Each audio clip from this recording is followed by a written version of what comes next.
and we got them out of the game. And they ended up bringing in most of their bullpen to stay, in the best possible spot. And they needed a big inning, and they got one. They got two of them. Yeah, there's Twins manager Rocco Baldelli talking about that one. And again, Twins still struck out way too many times in the ball game, but when you're scoring runs, you can kind of look past the strikeouts, and especially when you're winning games, you can look past the strikeouts, and since they lost, we're going to make a point of that, and rightfully so. There was a lot of strikeouts last night, but this game is really on the Twins bullpen, and there's going to be some questions as to what the heck Rocco was doing. Now, the Twins bullpen is gassed. They haven't had an off day since the All-Star break. They're going to get one tomorrow, but they've been running on fumes, especially because right away in that Oakland series, they had to rely heavily on their bullpen. Then they had a 4-game series in Seattle where they had to rely on their bullpen a lot. And then especially having an extra inning game on Monday night and an extra inning game on Sunday afternoon, and then a 1-run game on Saturday. The Twins just really hadn't given their high leverage, their important bullpen arms much time to rest. You can't have Yohan Duran, who threw 3 days in a row in Oakland, and then had to throw at least once during the Seattle series, and then had to throw at least twice during the White Sox series, and again in, I believe, Monday night against Seattle. You just have thrown him a lot, and you don't want to burn out your best. The Twins bullpen is being held together basically by Yohan Duran, and you do not want to basically burn him out before we get to August. So I get the need to not bring in Duran in the 9th inning when the game is tied and whatnot. But even though Pagan, despite smart Twins fans all the time who want to say how good Pagan is and we're hating on him too much, he comes in and does this thing again. Now, Giovanni Moran did not put him in a good spot, giving up a couple walks and then a big double and basically putting his team in a bad spot.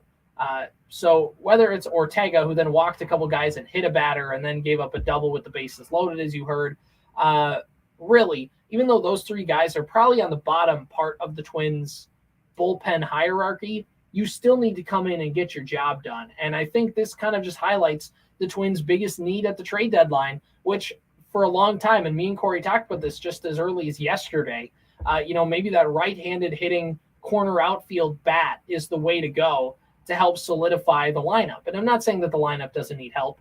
They do.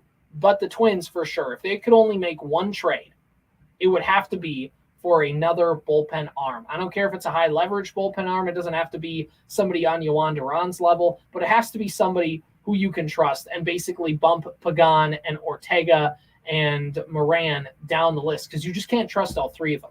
Now, Ortega got optioned down to St. Paul after the game, but Pagan and Moran are still here, and you're still going to have to figure out what you want to do with them. But they didn't do their job. But the Twins are also 9-3 since the All-Star break, so they have the best record in baseball in that span. I'm not gonna panic over one bad loss. It was a bad loss, but considering the Twins stole a win on Sunday afternoon, being down 3-0 going into the 9th, and things kind of worked themselves out.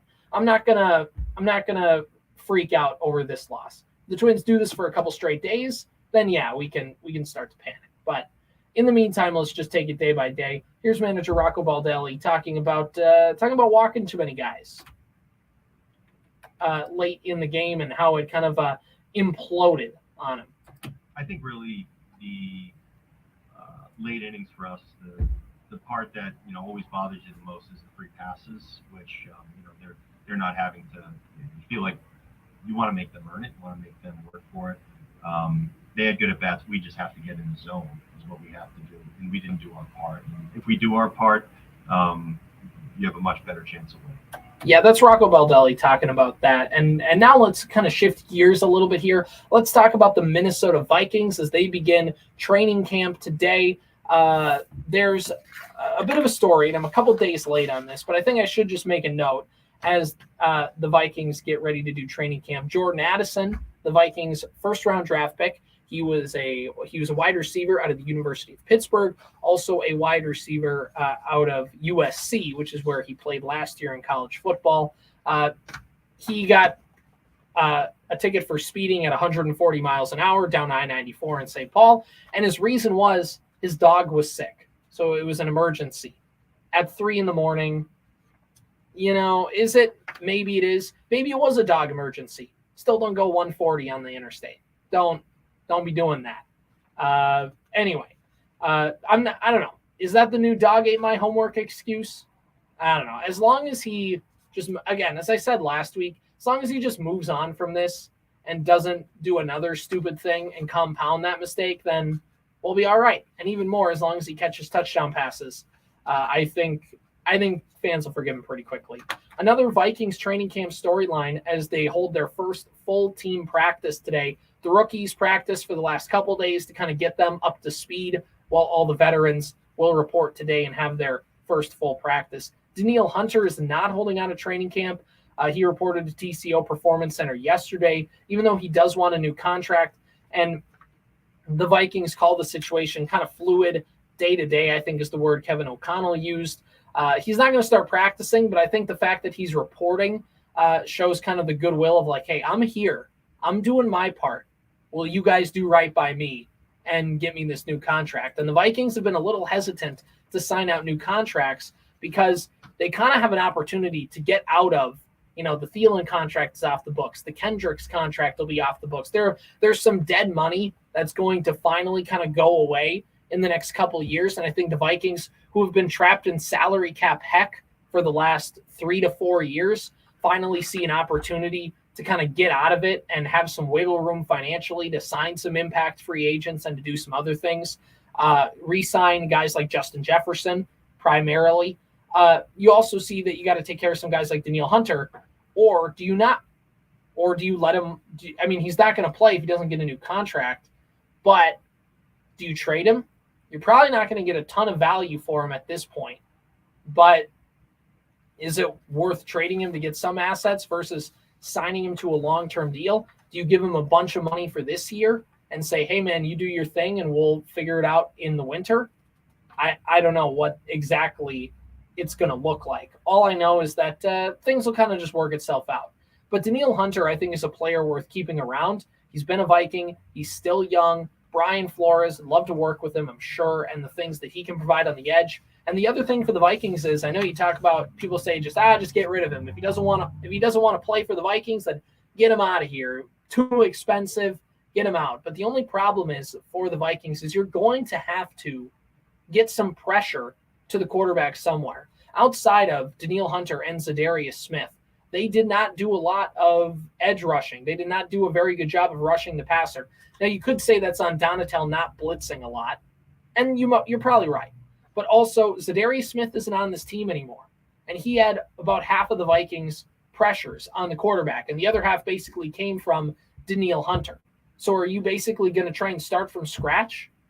With an aggressive defense, you need somebody who can get to the quarterback. Otherwise, you're going to get picked apart. So I think there's kind of a mutually beneficial relationship here with the Vikings and Zadarius Smith. One last thing to touch on is that there is a quarterback by the name of Justin Herbert. He is a quarterback for the Los Angeles Chargers. I want to call him San Diego, but not quite there yet. He signed a 5-year, $262.5 million contract extension, making him the highest paid quarterback in the NFL. Now, why is this important for the Vikings? Well, remember, Kirk Cousins is in the last year of his contract.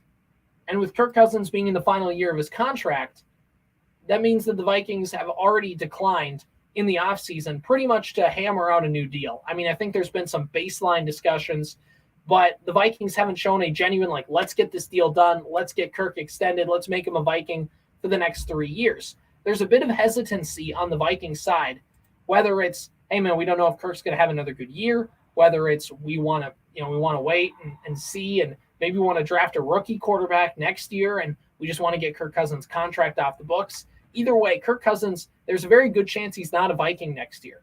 And one of the reasons why is they're going to have to pay him a lot of money.